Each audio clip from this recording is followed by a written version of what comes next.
Happy Homebrew Wednesday. And today I have a homebrew. This is Heimer's Cauldron again. It's the Norwegian pale that I did. It tastes kind of like an English bitter sometimes, tastes like a pale sometimes. Look at that, nice and clear. That's a Dean beer. Cheers. I guess now it's a heavy malt aroma, which I'm digging.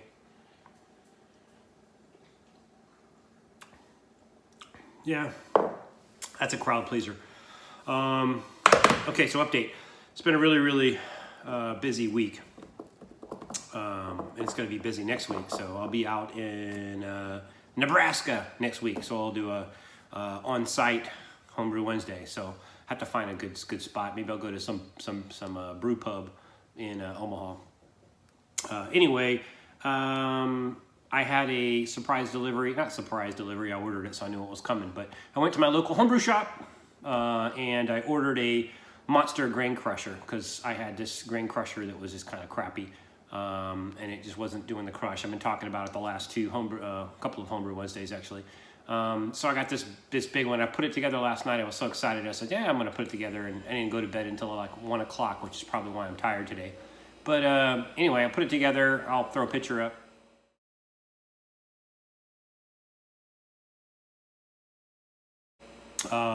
And then, so of course I had to try it out. So I got the mills adjusted so that they're crushing just perfect. You know, nice medium crush. And it's so much easier. I'm gonna go get a drill with a cord so I can do it automated while now that I have a drill bit that works. But man, I put the handle on and it crushes so much faster, so much better. I just didn't realize how bad my grain mill was. And interestingly enough, the grain mill that I bought, the Monster Grain Mill, is the same exact one that my local homebrew shop has in Falls Church. So that was cool. Speaking of Falls Church, homebrew shop, and if the Derricks are watching, hey, shout out to my local homebrew shop. If you're in the DC area and you want to go pick up some homebrew supplies, go see Derrick and Derrick. Derrick is the owner. Derrick is I guess one of the front cashier manager. Master of all things brewing. He's really good advice. But they have a really cool shop. I've been using them for years now, almost the entire time. Yeah, pretty much the entire time I've been brewing. And very friendly, very cool. But anyway, I was explaining to both Derricks how I was having problems with my grain crush, and then the owner Derrick suggested, hey, I could order you one of the ones that I use because they have 2 mills that you can go use at the front of the store. Once you purchase your grain, you can go crush it like most places. And he said, hey, I know the supplier. I can order you one of those if you want. So I said, sure. So he put it on order. I happened to go in there yesterday because I was looking for some oak chips for the Wee Heavy, which I'll talk about in a minute. And Derrick, the storefront Derrick, said, oh, wait a minute, I think this package is for you. It's your grain mill. So anyway, so I'll put it together, tried it out. It's going to make my life so much easier. And getting the drill, it's really key for me because my neck is starting to really give me fits now. And I think with 3-neck fusion, you don't want to be down there bending over, cranking that, doing the hand crank, which I've been doing for a while. So especially on a double IPA day, it makes for especially when you do an Imperial, because you're crushing all those dark grains that are even harder to crush than just regular 2-row. So, man, don't even get me started on carapils. That's why I stopped using carapils. It's, probably what screws up your crusher. That thing sounds like you're, grinding glass when you put that stuff through. So anyway, so that's that. So happy to have the crusher. Can't wait till the next brew day when I get to test it out. Maybe I'll do something. Well, it won't be this weekend because it's going to be a tight weekend. Maybe next weekend. So beer-wise, my SJ Pour Challenge beer is, it's in its next stage. Man, I can't wait to taste that thing. It's going to be good.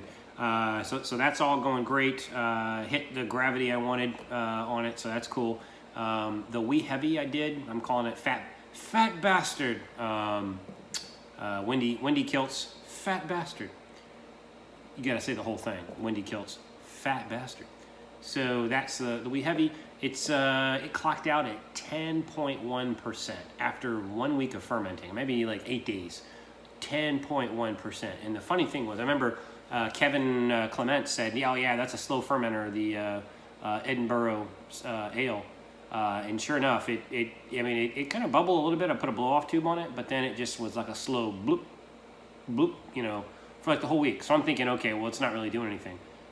I stuck the turkey baster down in there and took a sample, and it went from 1097 down to 1020, whatever it was. It got down to 10 point, whatever the final gravity is, 10.1%. So I'm trying to make it a bourbon barrel, so hence going and picking up. I actually got whiskey soaked barrel chips and put that in there. I also have a liter. That's a fifth. I don't know, a liter of Kentucky bourbon. So I'm gonna put the chips are already in there. I'm gonna leave them in for 4 or 5 days. I think I put about 3 ounces in, and then I'm gonna rack it over into the keg, and then I got to figure out how much bourbon I'm gonna put in it. I think I'm gonna start with 5 ounces, maybe 4 ounces, and see what that does. Some people say, yeah, don't put in more than 4 because then it takes a while for it to kind of mellow out.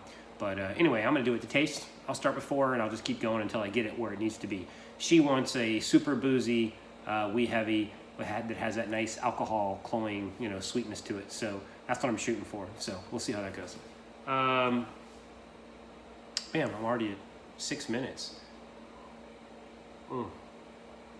I don't think I have anything else to talk about today. I think that's it. The brewing, that's enough. So have yourself a happy homebrew and have a very, very happy Homebrew Wednesday. Cheers.